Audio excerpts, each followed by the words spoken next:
President Trump rolled out sweeping tariffs in April, economists warned of disaster, soaring inflation, collapsing demand, and the threat of a recession. But months later, those fears look overblown.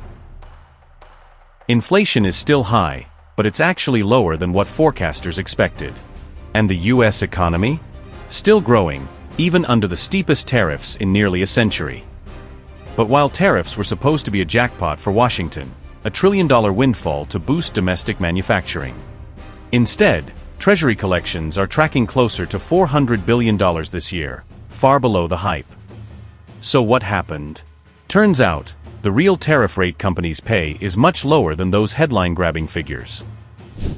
According to a Wall Street Journal report, Pantheon Macroeconomics says the effective rate is about 12.5%, not 17%. And that's thanks to plenty of loopholes and some clever supply chain rerouting. Many US companies have quietly adapted. They've shifted production from China to lower tariff countries like Vietnam, Mexico, and Turkey. Others are using bonded warehouses or free trade zones to delay or even dodge duties altogether. According to Bank of America, consumers are covering about half to two-thirds of tariff costs. The rest is being absorbed by companies themselves. And they can afford it. Corporate profits have stayed strong since the pandemic, giving businesses breathing room to absorb costs without triggering layoffs or major price hikes. Take the auto industry.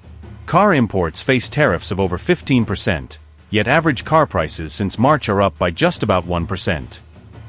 JP Morgan says automakers are eating nearly 80% of the tariff costs because they know customers won't pay more. Even in fashion, brands like Levi's and Aritzia are still profitable. Margins have dipped slightly, but nowhere near crisis levels. So for now, consumer confidence is steady, the job market's holding up, and spending continues. Still, it's early days. Many firms may yet pass more costs on to consumers. And as always, markets and economies can turn in unexpected ways. That means the full inflation impact could stretch into next year.